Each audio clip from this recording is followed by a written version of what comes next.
Welcome, Spartans, to a Spartan Facebook Live. Let me add Johnny.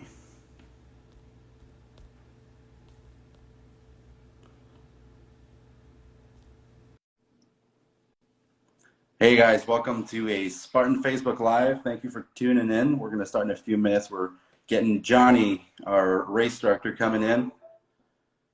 Hey guys. There we go. How are you guys doing today? Got Johnny hopping on in a few seconds. We'll get this started. There we go. Done. All right. End of year 2021. I'm almost said 2020. These years are just mixing up right now, right? 2021 was a big, a bigger year than we hoped. Two races in Canada. We hoped for more, but we got two off pretty well. And some more in 2022. We're looking for that. Johnny's unable to join us, unfortunately. I think I just got a message from him. Let's see. You will pardon my my technical deficiencies. I hope I'm not the only one. There we go. Hey, Johnny. Hey, buddy. How's it going? Awesome, man. Really good. Is everyone able to hear me? Can you hear me pretty good? I can hear you loud and clear. Wonderful. That's I think we're awesome. pretty much right on time. Well done. You're clearly the guy who should have been doing these all along. It takes me 10 minutes to get people online. Well, in the past we had Fidel helping us, so that was a big plus. True, true. And just so there's no rumor started, we still have Fidel helping us. He's just not on this He call. is. He's in the background. I'm sure he's listening to it right now. I see him there. Good, good. Cool, Okay. man. So yeah, quite a year. It was a year. It was a good year. I was just telling the people it was more than we at one point anticipated having. We thought maybe at some point we'd have Yeah, zero. Having yeah. two was actually a pretty big push. We thought we'd have some more, but two of them this year. Red Deer was Yeah, interesting. it was funny. Back in the early part of the year when I first came back on, and it was like we're gonna have six races. It's like, yeah, we can pull off six races. That's great. And then five, and then four, and then three. And yeah, it was quite an adventure. But it's funny. We got a lot of nice comments from people throughout the year, sort of thanking us for the hard work, and I think most people did realize how much work was being done behind the scenes, just even trying to get these races to happen. But for anyone who sort of wasn't aware, oh my God, the hoops to jump through and the extra effort to put on a race that would normally, not that they're not all hard, but it's usually hard once you get there, right? But the amount of work that went into even just arriving was just astonishing. Oh yeah, the planning, getting staff even, right? Like everyone Yeah. knows right now there's a big staff shortage, everything getting the staff in and out, getting the venues agreed, the pandemic, the regulations, different things, vaccine passports, all that just came into play pretty hard, but we pulled it off. Yeah, but for the people who were at the two races, we ended up with one in Western Canada, one in Eastern Canada. We didn't get as far west or as far east as we wanted to, but there was such a cool event in Red Deer and such a cool event at Blue Mountain, and so at least the ones that we were able to get, were really just high quality, awesome events. And huge kudos to the teams. Most of the people were new. We won't work with experienced teams, and gigantic kudos to the racers too. The people who made the changes they need to make in their life to get there, because some dates changed and things like that. And so yeah, it was a. I just want to say a big thanks to everyone on both sides of the equation. Yeah, it makes it all possible. And I think that even more so, the uncertainty back then of having races, people were still Mhm. signing up, and we had a good time with that. I think the biggest thing with Red Deer was that when you went on with Joe and you guys had a conversation about, hey, Johnny, you got to make something happen for the beast in Red Deer. And then, and then Yeah, somehow we pulled that off. yeah, it was really remarkable, right? Because we were going to have our trifecta at Golden, and that was where the people in Western Canada were going to be able to get their trifecta. And when that fell through, and then it was okay, Red Deer is our only spot, and we love Red Deer. Heritage Ranch is such a great venue, but it's not a big enough venue for a traditional beast. And Joe was like, no, you have to put on a beast. So I went out, did a site visit, tried to figure out where else we could squeeze it, anything else. And so eventually what we came up with was that sort of modified super with an extra beast element, and then had to figure out how to do it without having them do 60 obstacles. And I wasn't sure how it was going to go over, and the feedback we got from it was like beyond surprising. It wasn't just, hey, thanks for pulling that off. It was, can you please come back and do that again? And I'm going to let a bit of a cat out of the bag. I know we're not going back to do that again.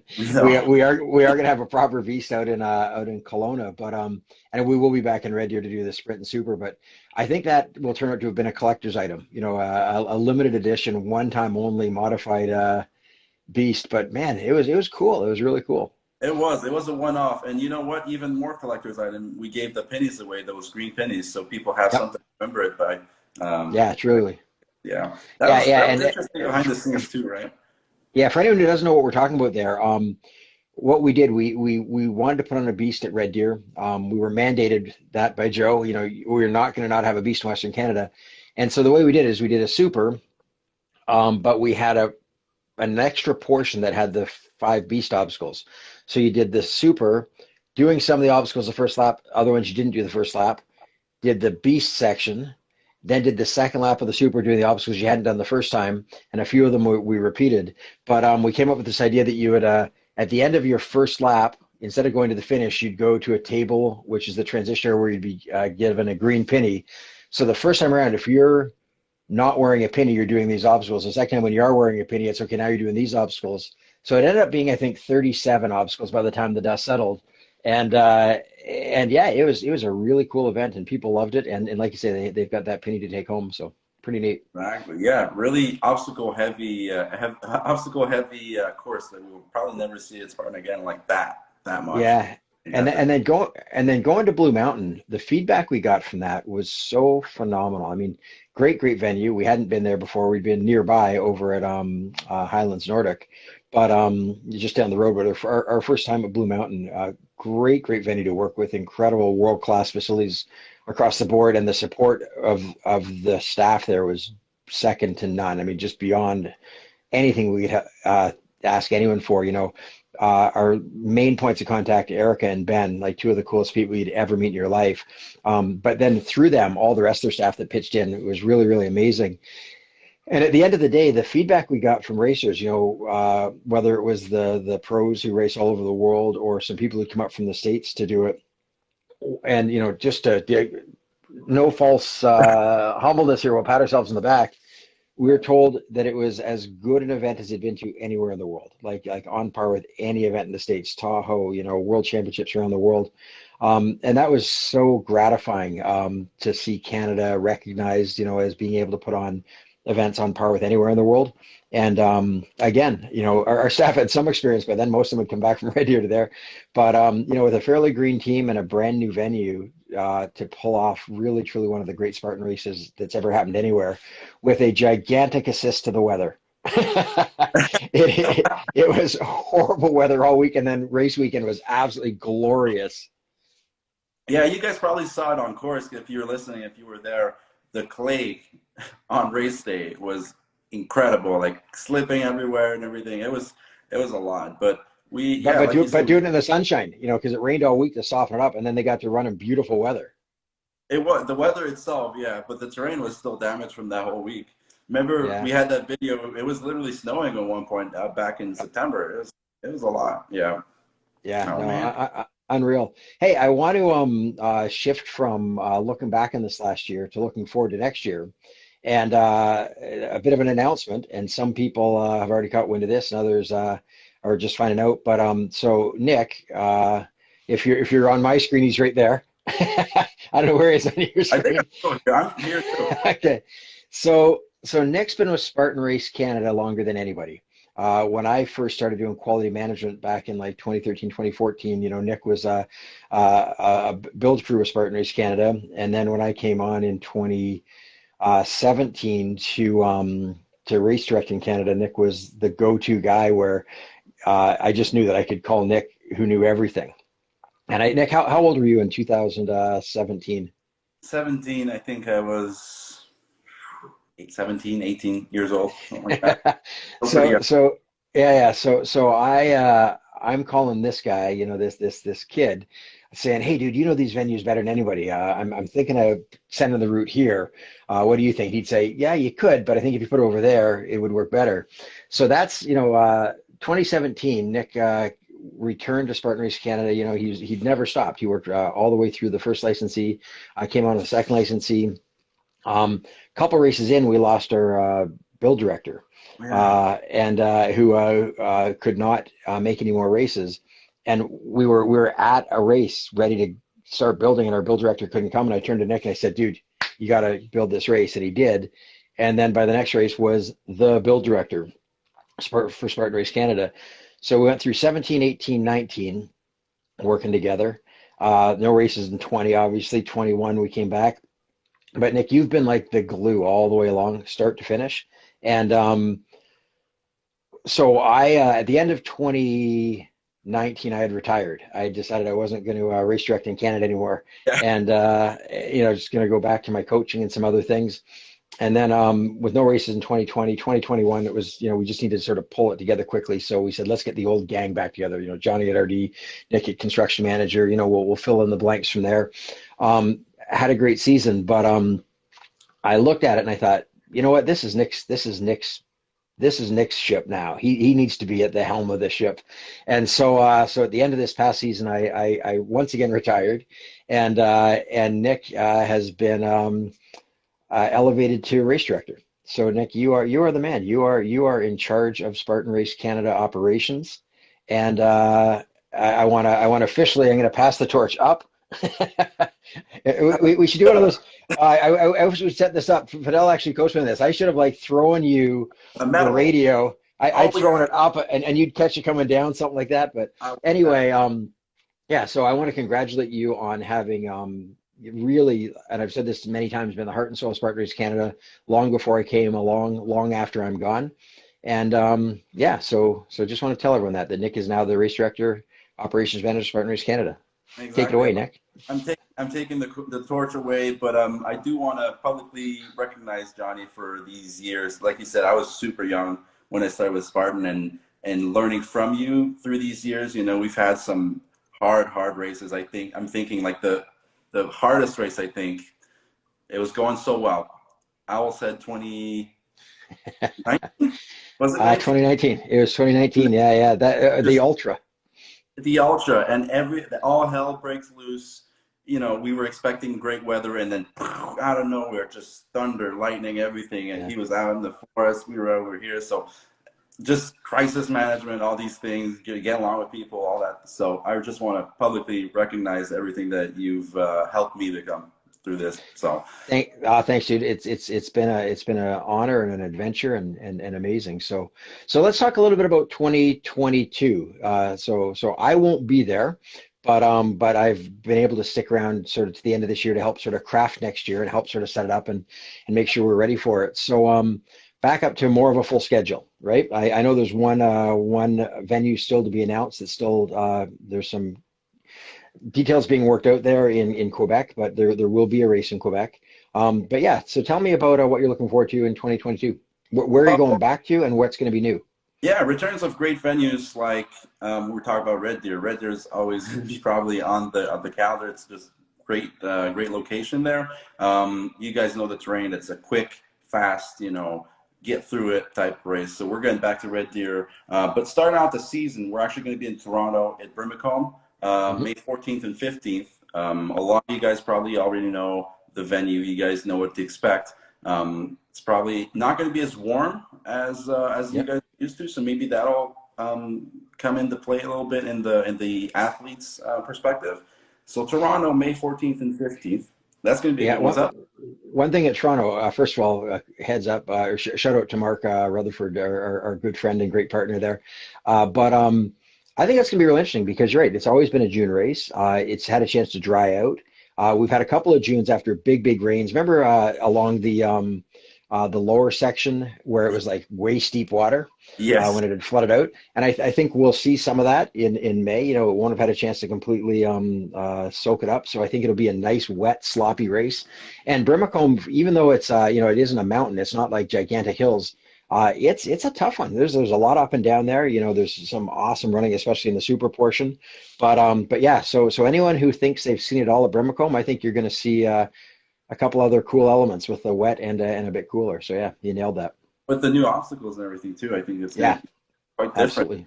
Absolutely. But Yep. yeah, for any new racer coming in, don't underestimate the size of the mountain. It's large and there's a lot of hills. Yep, exactly. Cool. So we're going after Brimacombe. Ottawa, we're going east over to Ottawa and Calabogie. I think we've been there 3 times already.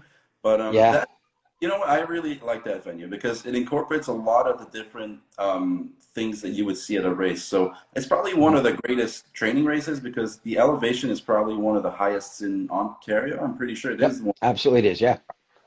So highest elevation in Ontario. You've got flat terrain at the bottom. The golf course is flat. We're going by the beach, so in the sand, in the Yep. grass, up some hills. Technical terrain coming down with some rocks. Hmm. And the festival area, we always talk about it on the production side, but the festival area is just huge. We can do so many things, get so many sponsors, everything. So Yeah. Ottawa's going to be a good one. I think it's definitely our best festival. Like it's just such a great layout. You've got the chalet right there, so the music just pounds out of there, and it's also a real good chance for spectators because we do a lot of looping back in there. There's a lot Mhm. of spots things that you can see from the festival. So yeah, and I really missed that one this year. That was one of my saddest things, not being able to go back to Brimacombe with our friend Jim and just that fantastic venue.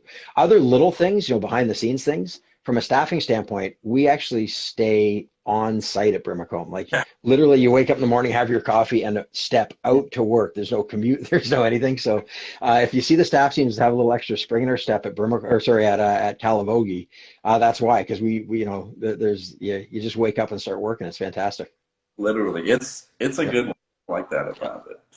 And then we're heading to, there's a big gap in there. So May 28th, 29th in Ottawa. And then there's a big gap until July 23rd and 24th.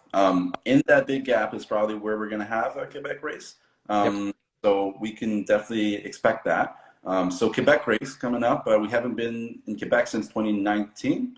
Yeah. And I actually wanted to just address that quickly, going back to last year. That Quebec has always been such a solid part of Spartan Race Canada. I mean, it started in Quebec. Some of our biggest, most successful races ever have been Quebec. Some of our most epic races have been in Quebec. And so it sure was not intentional to not be there last year. And in fact, what happened last year is we've done spring races in Quebec and summer races. And when we went back and we had to do our races in the fall because of the COVID rescheduling, the venues were all either closed because of COVID or full with their mountain biking and some of their fall stuff that they'd already scheduled. And oh man, we turned every stone over trying to find a venue. We finally had found a venue, didn't have parking. Nick found parking. Then they brought in the vaccine mandate, and it was just all on such short notice we couldn't pull it off. So, um, but yeah, so and you'd think that that'd be the first one we'd announce for next year. We're going back to go back. Um, but we're still trying to pin down our first choice venue to get the contract signed. We can't announce anything until that happens. We do have a couple of backups as well. It's going to be in the mountains, either just outside of Montreal or just east of Montreal. We can call it a Montreal race. It'll be within an hour and a half of Montreal, and it'll be a really great traditional Alpine Quebec race. But we can't announce until it's official, and we're still working on that. So, but we will be back there. On vous oublie pas au Québec. On va être de retour, c'est sûr et certain. Exactly. um, Cool. Yeah. So then heading west, right? Heading out west to Red Deer. Like I was saying earlier, I think it's the best location in Alberta because you've got Edmonton that's not too far away, Calgary, and then whoever else is coming from out west or out east in Manitoba, Saskatchewan, all that. I think it's a good race, fast race, and I think it's a race that you can really push yourself. I remember Yeah. you meet Johnny a few years ago that people were coming up to you and you're saying, Johnny, the race is not hard enough. You need to make it harder here in Red Deer and everything. And you just said, well, run harder, run faster. Yeah. Yeah, it's so funny, right? Like people who, no matter where there's a race, if anyone says it's not hard enough, I say, well, I didn't see you on the podium. They say, well, no, I didn't win. I say, well, I didn't see you in the ambulance. So, so like, if you can run whatever race you want, a race doesn't have to be, the hardest thing in the world, but no matter what venue you show up at, run it as hard as you can. And so if it's climbing mountains, climb those mountains as hard as you can. If it's flat, run that flat as hard as you can. And the great thing about Red Deer, like, you'll see the elites come across and collapse across the finish line because they are redlining the whole time, going full tilt, right? And there are some pretty good hands on knees, little climbs in there, and some cool technical single track. And that's one that certainly, going all the way back to when Spartan was East and West, and there was a different licensee at West. I mean, we've always been at Red Deer, and there's a reason we always go back. It is such a cool venue. Joel's such a great guy to work with, and his staff, Kim and everyone else. Right in the middle of Red Deer, it's a really cool, gigantic ranch in the middle of town. Yeah, so show up at that one ready to go fast, because you can go real fast there. I agree. And the mud pits are always a signature thing there. Yeah, We did do them this year. So mud yeah, pits, by beer garden, we got all that. The stairs are a signature element of that place. Actually, and that's even yeah, if you look on Google Maps or Google Earth and you zoom into the Red Deer, you're actually going to see some of the obstacles right on the terrain. It's pretty cool. That's yeah, the yeah. state been there for forever, basically. Yeah. Absolutely, completely agree. And then That's further west, what's that? That's July 23rd and 4th. So yep. that's right in the middle of summer. It's going to be pretty warm out there. Hmm. And then Kelowna. Kelowna. Brand new venue. This one's exciting. It's funny. We were going to be in Golden last year, and everyone was pretty excited about it. I mean, really, really cool terrain, really cool venue. Some serious logistical challenges there. I mean, it's tough to get to. It's not close to anything. It's a very small population as far as getting volunteers and things like that. So while I was sad that we didn't get to go to Golden because it would have been a cool race, Kelowna is such a world-class city. Big White is such an incredible ski hill just outside of Kelowna.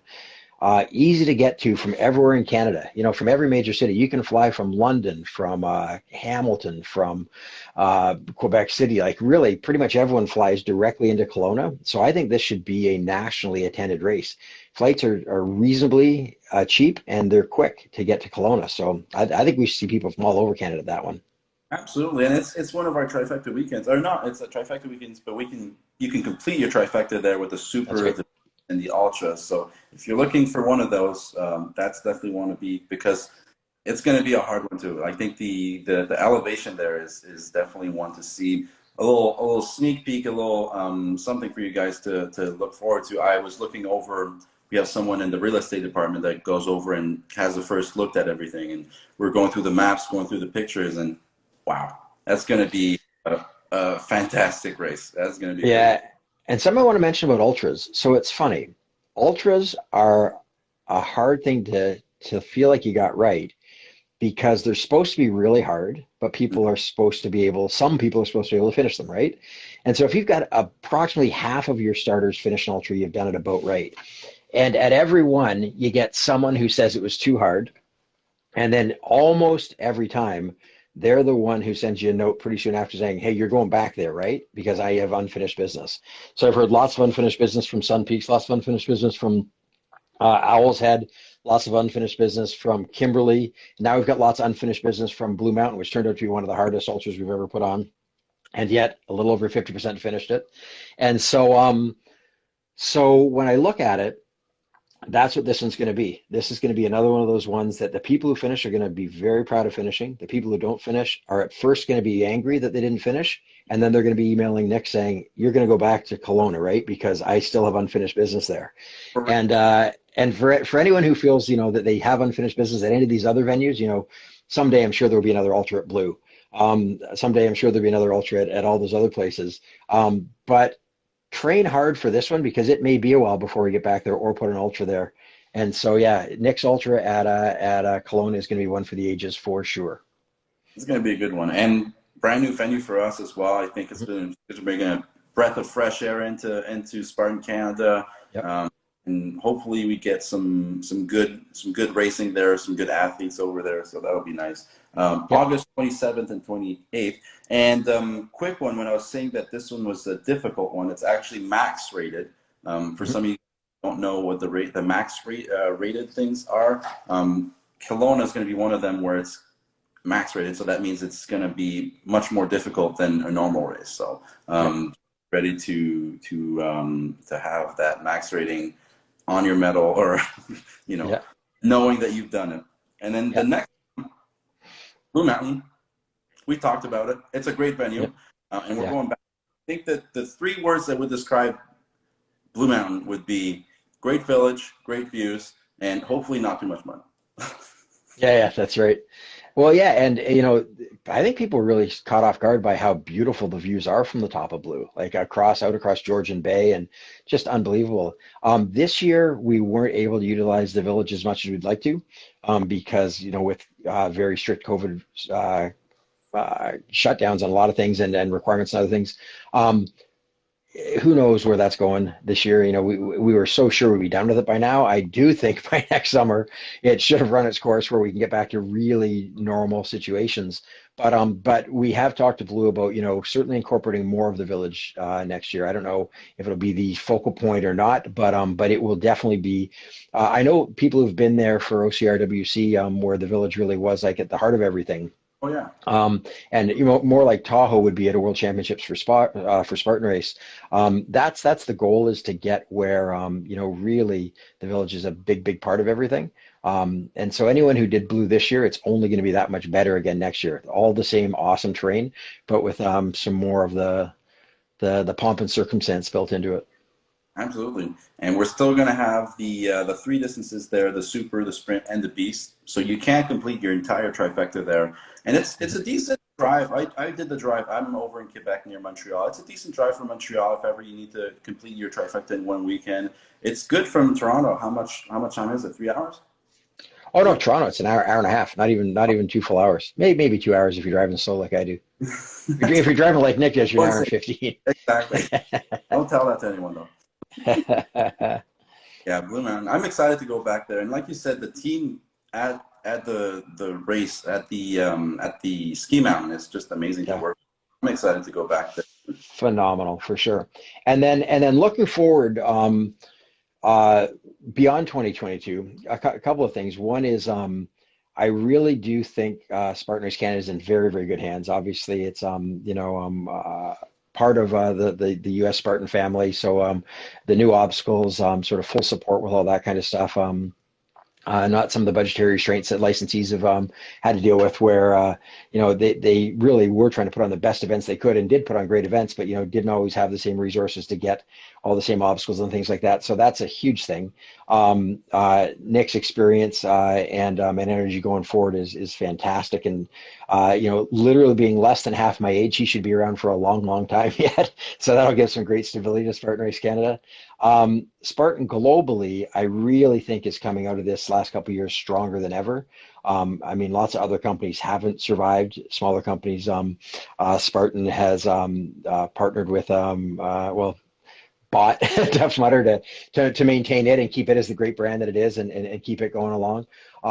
And I just think, and I've been able to see Spartan has actually purchased some great races. On the trail side, where Spartan has acquired some of the great trail races in the world, an incredible paddleboard race that Spartan's now the producing partner of, and it's just, I really think that Spartan Race Canada is only going to get bigger and better. There is still, we talked about unfinished business before. Yeah. I do feel that at some point you've got to get back to the Maritimes. It's we always talk about that, how we can put on a race out there. So many great Eastern Canada participants, and in the past we did go out there, and it was always hard to make the races work because that extra distance and lower population. But the prairie provinces, Manitoba, Saskatchewan, it's not like we don't want to be there. We've certainly tried, and that's going to happen again someday. Quebec, to get back there with multiple races, certainly that's on the radar. Um, and and so And then Spartan globally, you look at now, like with the World Championships having been so successful this last year in Abu Dhabi, Spartan Ultra World Championships in Sweden and Iceland. I know Spartan's Kids World Championships this year are in Atlantis, Bahamas, just unbelievable. So, if you are looking for where do you go from here as a Spartan Race Canada participant, you've got great, great venues in Canada, but you also are part of an organization that is really growing even through a time when everything else is shrinking. Yeah. And whether it's Joe and his unbelievable vision and ambition, or the great team that he's put around him, they've managed to, or we've managed to come through this stronger than ever. And but a huge part of that too goes back to the racers and the fact that they've supported Spartan through it. They've continued to come to races. They've trusted us that when they sign up for races, they're either going to happen or that their credits are going to be carried forward and honored. And I know that credits from 2020 are still valid going into the first month of next year to sign up for your 2022 races. So thank you for that trust that we're going to do right by you. And it's funny. I keep saying I'm retiring from Spartan, and you guys are even so sweet as to throw me a little bit of a retirement party for me in Blue Mountain back in October, and then by November I was pressed into action to go down and help out with that great, great trail race down in San Francisco. And so I really do recognize and realize that I'll never be fully gone from Spartan. My whole intention in 2019 was I love the coaching that I do, the personal coaching, and I'd been doing a lot of that, in 2016 before I came back with Spartan. I always did it as well, but it was my full-time gig, and I missed that ability to connect and help people like that. So that's what I'm doing a lot more of now. Again, is the personal coaching, but I'll always be involved with Spartan on a project basis, where they'll say, Johnny, there's a project. We just need you for this project. And I'll be awesome. I'm in for that project. And that includes anytime that you're down a guy in Canada and think, maybe I'll just bring him in just for this, this project. Just for one time. I'm always happy to pitch in and help out. But yeah, again, looking back, it's been an adventure. I couldn't have a better partner for the whole thing than you. And looking forward, I just am so stoked and optimistic and confident in Spartan Race Canada and where it's going with you. So yeah, I've not even looked to see if there are any questions along the way here, but you'll know if there are. Neither have I, but I should look back. I just want to take the opportunity so you're doing coaching, but you're also planning trips and all that stuff. Where can people find you on this Instagram page? Yes. Thanks, Okay. bud. I appreciate that. No worries. Yeah, it's funny. I'd say the easiest thing in the world is just follow what I'm doing on Facebook. It's a meld of the personal and the professional. But yeah, it's funny. A big part of this year was going to be and may still be, adventure trips and retreats and things like that. Over the last couple of years, we've put on some really cool ones. I mean, we climbed a mountain down in Argentina with a bunch of people. We put on adventures in Jamaica, Nicaragua, all over the place, and there'll be more opportunities for that kind of stuff. And then also workshops. We've done a lot of workshops. You've been to Bonnie View Inn, Andrea's place up in Halliburton. We've done some great winter survival workshops there. Some awesome. We did a cool thing called the Reflection Run, which is a trail run that also involved some sort of meditation and reflection. So at the end of it, not only have you run 50K, but you've actually put together a life plan that you get to take home with you in this book. And so yeah, just all kinds of cool stuff. And then our own adventures. So Andrea and I we have a sailboat that the plan was to live on it last year, and instead I worked. We've got our trailer that we're taking off for a bit in March to go do a bunch of the Rocky Mountain road trip with our Icon passes. Right. Yeah, so let's call it semi-retirement. Like Semi-retirement. Yeah.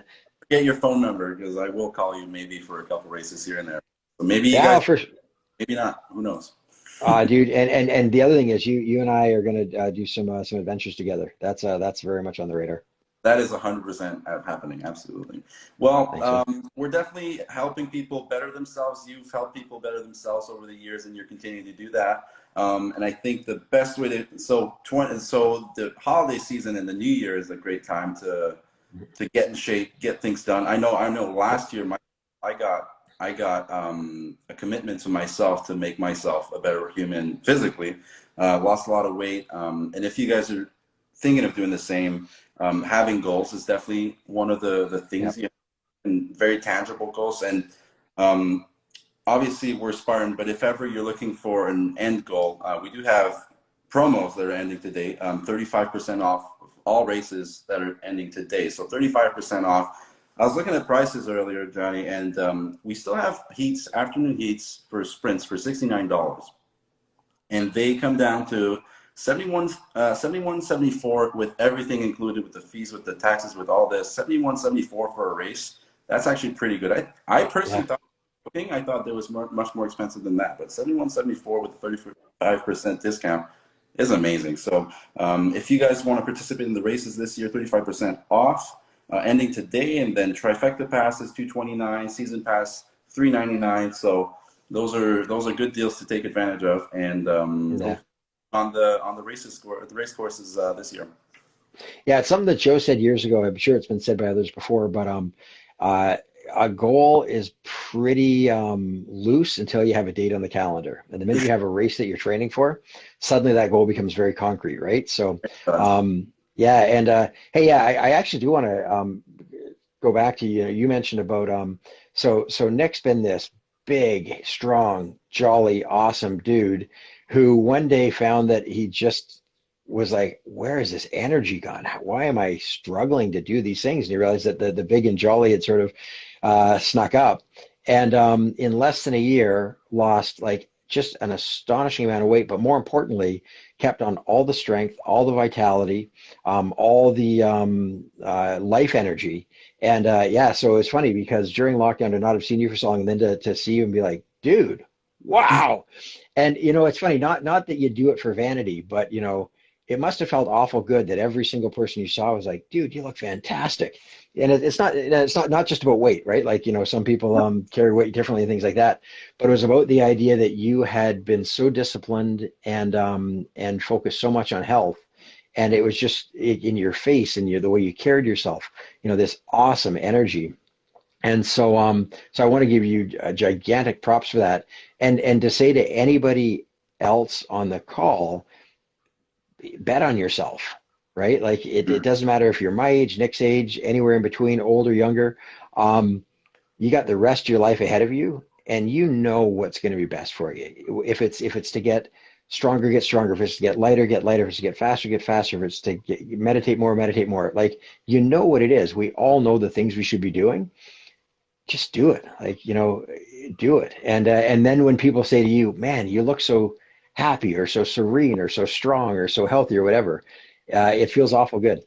Especially if it's true inside. If you feel more serene, Yeah. if you feel more strong, if you feel better, and that was your goal, and people are noticing it, wow, it makes a difference. Yeah. Totally. So I like 100%. podcasts. This just brought it to a whole other. I think that's right too. There you go. Well, brother, I love you, man. I Love appreciate you. you. And to everyone listening and watching, thanks so much for this great run the last few years. You may see me in a with a bib on next year instead. Not that I'm any threat to anyone, but Oh, but yeah, never know. you'll see me be the unpaid sweep. That works, All buddy. right, brother. Take And I want to say a quick thank you to Fidel. Fidel reminded me and Nick that this was a great way to wrap up the year with this announcement. Okay, we knew, but it occurred to Fidel that hey, a lot of people don't know this. So now you know. Nick's the man. He's in charge. that works. See you next year, and Happy New Year, actually. Yeah, right back at you, buddy. Happy New Year. Thanks, everybody. Bye.